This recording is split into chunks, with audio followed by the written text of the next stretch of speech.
There's a man sitting in a prison cell right now. He's been there for 6 years. And every single day, he tells himself the same thing. I never give up. Now tell me, is that determination?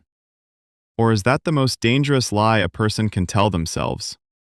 Because Naruto Uzumaki said the same words and became a legend. So why does the same philosophy create heroes in some people and quietly destroy others? That's exactly what we're going to find out today. Part 1. The philosophy that broke the cycle.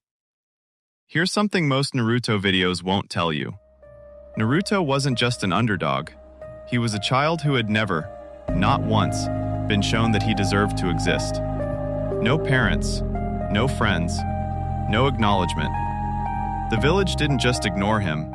They looked at him like he was a mistake. Most humans break under that. Not because they're weak, but because the brain is wired to mirror how others see you. When everyone around you treats you like nothing, eventually, you start believing it. Naruto refused that programming. He didn't just say, I won't give up. He made that refusal his entire identity. And identity, not motivation, is what drives long-term behavior. That's the real reason his philosophy worked. Part 2. The dangerous side nobody talks about. Now let's ask the uncomfortable question. What happens when someone broken adopts the same philosophy, but never fixes what's broken inside them first? I want you to think about someone real, not a fictional character. Think about the person who's been in the same toxic relationship for 4 years. Their friends have told them to leave. Their family has told them to leave.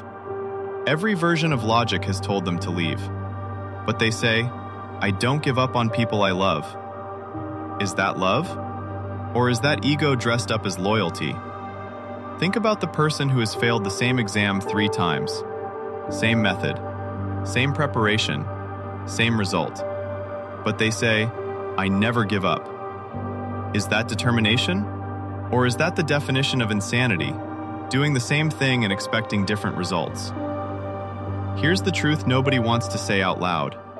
Determination doesn't care about your direction. It only helps you move faster. Move toward growth, you grow faster.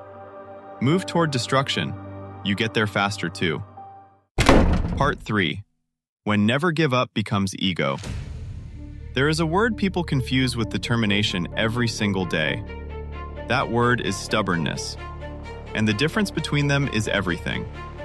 Determination says, I won't give up on my goal. Stubbornness says, I won't admit that I'm wrong.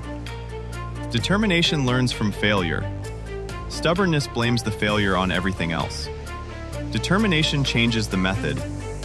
Stubbornness repeats the same mistake with more intensity. Determination seeks truth, even when it hurts. Stubbornness protects ego, even when it costs everything. The most dangerous person is not the one who fails. The most dangerous person is the one who has made failure part of their identity and called it strength. Because failure teaches, but ego silences every lesson before it can reach you. Part 4. Why Naruto was actually different. Here's the part most people miss completely. Naruto changed constantly. His goal never changed, but he changed over and over and over again. He didn't just train harder. He listened to people he disagreed with.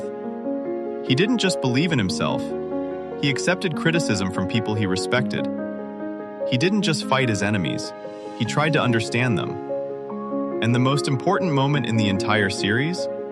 It wasn't when he mastered Rasengan. It wasn't when he defeated pain. It was when he looked at Nagato, a man who destroyed his village, and chose to understand his pain instead of only feeling his own. That is not blind determination. That is emotional intelligence operating at the highest level. The real power of Naruto was never that he refused to stop. The real power was that he refused to stop growing. Part 5. The philosophy in real life. Let me show you what this actually looks like. A content creator posts for 2 years. No growth, no views, no response.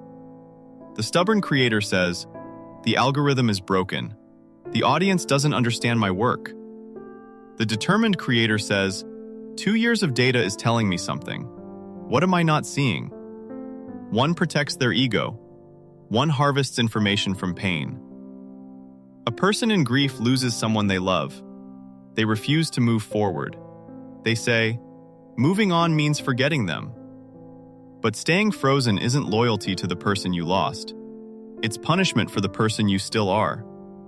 Grief needs to be processed, not preserved. A student fails repeatedly. The stubborn one studies longer with the same broken method.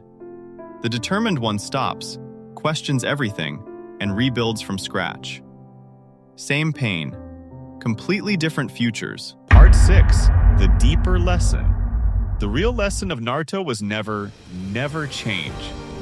The real lesson was never abandon what truly matters.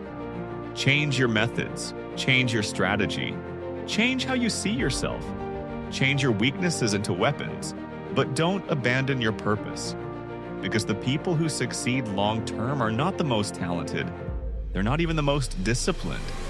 They are the ones who learned how to stay honest with themselves, while everyone else was too proud to look in the mirror.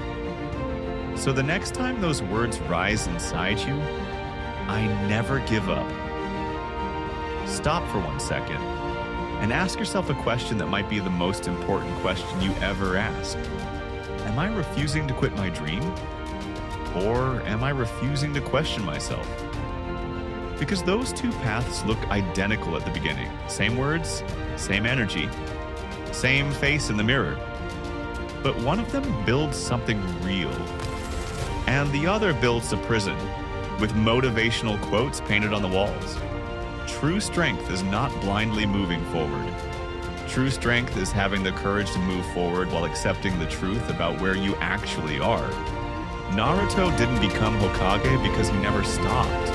He became Hokage because he never stopped growing.